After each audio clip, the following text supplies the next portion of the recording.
1월 29일 말씀 묵상하겠습니다. 함께 기도하겠습니다. 주님, 우리가 이 세상에서 지극히 작은 어린 아이와 같은 그러한 사람들을 예수님 때문에 예수님의 이름으로 영접하고 그들을 사랑으로 돌보게 하여 주시옵소서. 우리가 높아지기보다 예수님처럼 낮아지고 섬기는 겸손한 삶을 살게 하여 주시옵소서. 예수님 이름으로 기도했습니다. 아멘. 오늘의 말씀은 누가복음 9장 37절부터 50절까지의 말씀입니다. 말씀을 함께 살펴보시기 전에 개인적으로 말씀을 꼭 읽으시고 묵상하는 시간 가지시기 바랍니다. 9장 37절입니다.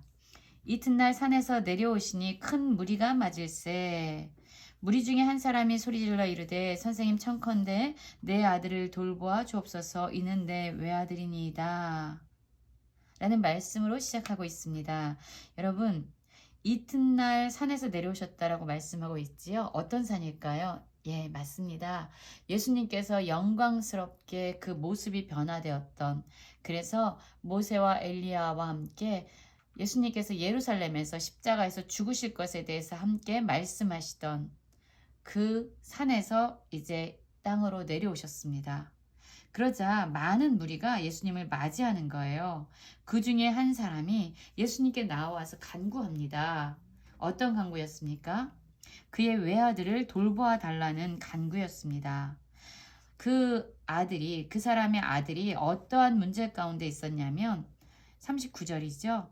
귀신이 그를 잡아 갑자기 부르짖게 하고 경련을 일으켜 거품을 흘리게 하며 몹시 상하게 하고야 겨우 떠나가나이다 라고 말하고 있습니다. 그의 아버지, 그 사람은요, 그의 아들이 귀신에 사로잡혀서 고통당하고 힘겨워하는 그런 삶의 문제 가운데 있었습니다. 그래서 예수님께 찾아온 것이에요. 그런데 예수님이 그 자리에 없자 예수님의 제자들에게 그의 아들의 귀신을 내쫓아달라고 간구했겠죠.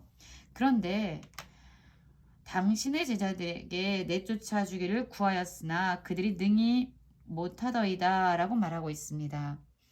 여러분, 제자들에게 예수님께서는 이미 귀신을 내어 쫓는 권세와 병자들을 고치는 그런 능력을 주셨지요. 그리고 이 제자들은 어떤 사람들입니까? 그들은 예수님과 함께 다니면서 예수님이 얼마나 크신 능력에 하나님의 그 기름 부은 자인지를 확인했습니다. 경험했습니다. 그리고 예수님으로부터 능력과 권위도 받은 자들이었어요. 그러나 그럼에도 불구하고 그들이 그 귀신 들린 아들의 아버지의 간구에 응답할 수 없었던 거죠. 그러자 예수님께서 말씀하십니다. 41절입니다. 예수께서 대답하여 이르시되 믿음이 없고 패역한 세대여, 내가 얼마나 너희와 함께 있으며 너희에게 참으리요, 내 아들을 이리로 데리고 오라 라고 말씀합니다. 그렇습니다. 여러분, 예수님께서는 아마도 그 제자들이 예수님이 누구인지를 분명히 알아야 된다고 생각하셨던 거예요. 오랜 시간 예수님과 함께 다녔고 예수님의 사역들을 눈으로 보아왔습니다. 예수님이 바람과 파도를 잠잠케 하시는 것을 보았고요. 그리고 모든 병자들을 고치실 뿐만 아니라 귀신 들린 자를 말씀 한마디로 꾸짖으심으로 자유케 하시는 것을 보았습니다.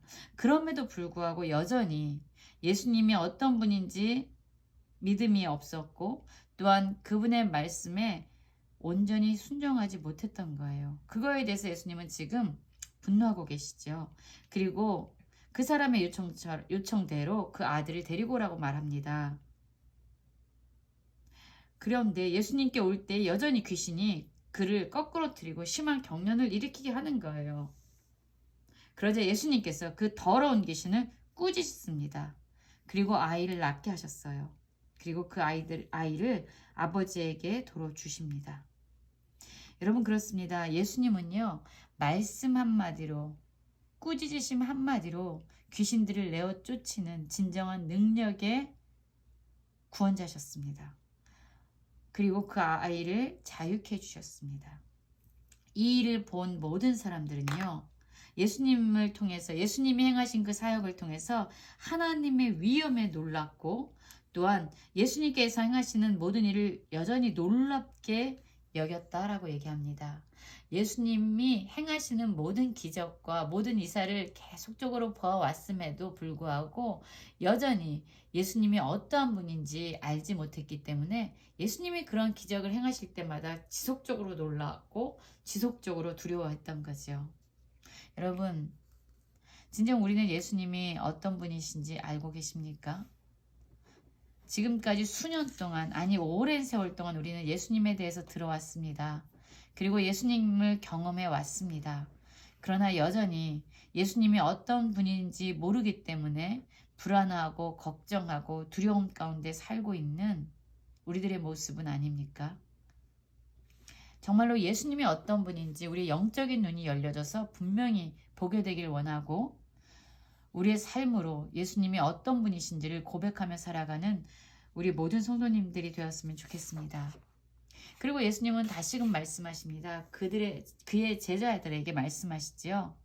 이 말을 너희 귀에 담아두라, 꼭 기억하라는 거예요. 마음에 간직하라는 거예요. 그들이 간직해야 될, 귀에 담아두어야 할 말씀이 무엇입니까? 인자가 장차 사람들의 손에 넘겨지리라 라고 말씀하는 거예요.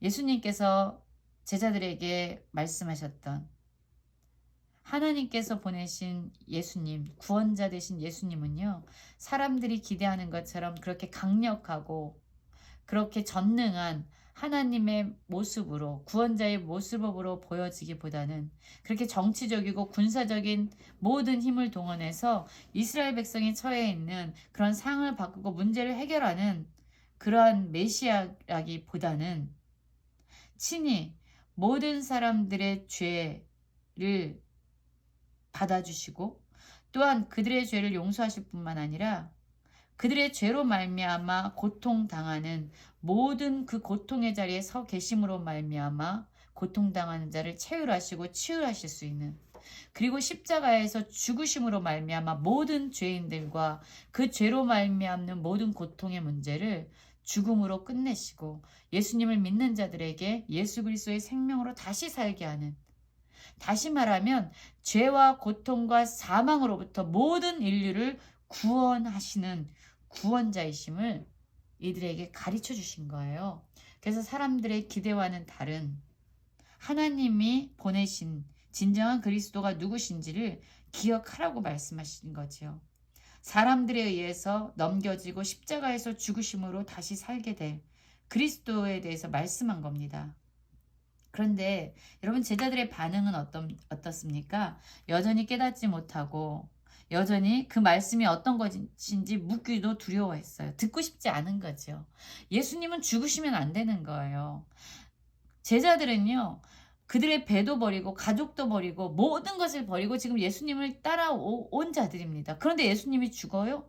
그럼 이들은요, 모든 것을 잃어버리는 겁니다. 아마 이들은요, 예수님이 죽으면 안 된다고 누구보다도 더 간절하게 소원했던 사람들일 수도 있어요. 그들은 전부를 걸었거든요. 그들은 예수님으로 말미암아 영광을 얻고 성공하는 그런 삶을 꿈꿨을 겁니다. 그 말씀이 벌써 46절부터 나오고 있어요. 한번 말씀 볼까요? 제자 중에서 누가 크냐 하는 변론이 일어나니 예수께서 그 마음에 변론하는 것을 아시고 어린아이 하나를 데려다가 자기 곁에 세우십니다. 여러분, 제자들은요, 예수님이 곧 이제 사람들의 손에 넘겨지고 십자가에서 죽을 것이다, 그러므로 말미암아 부활을 하는 구원자가 될 것이다 라는 말씀에는 귀를 닫았습니다. 그리고 오히려 누가 더 높아질까, 누가 더 영광의 자리에 앉을까, 그것에만 마음이 쏠리고 있었어요. 그런데 예수님은 이들의 마음을 아시고 어린아이 하나를 데려다가 자기 곁에 세우고 말씀합니다. 누구든지 내 이름으로 이런 어린아이를 영접하면 곧 나를 영접하며 또 누구든지 나를 영접하면 곧 나를 보내신 이를 영접함이라. 너희 모든 사람 중에 가장 작은 그가 큰 자니라. 예수님이 말씀하세요. 세상의 관점에서는 성공하고 높은 자리에 앉는 것이 정말로 가장 큰 자라고 여기고 있는데 예수님은 완전히 다른 관점에서 말씀하고 계십니다. 예수님은 뭐라고 말씀하세요? 가장 무력한 자, 가장 연약한 자, 가장 미천해 보이는 가장 작은 자를 예수님 때문에 영접한다면 그 사람이야말로 가장 높은 자다라고 말씀하고 계십니다. 여러분, 세상은 더 높아진 자가 큰 자라고 얘기하지만 예수님은 예수님 때문에 스스로 겸손하여지고 낮아진 자가 하나님 나라에서는 가장 큰 자라고 말씀하시는 거예요. 여러분, 지금 우리는 어떤 삶을 살고 있습니까? 예수 그리스도를 우리가 섬기는 이유가, 그분을 예배하는 이유가 혹시 이 세상에서 성공하고 높아지고 더 큰 자가 되기 위함이 아닙니까?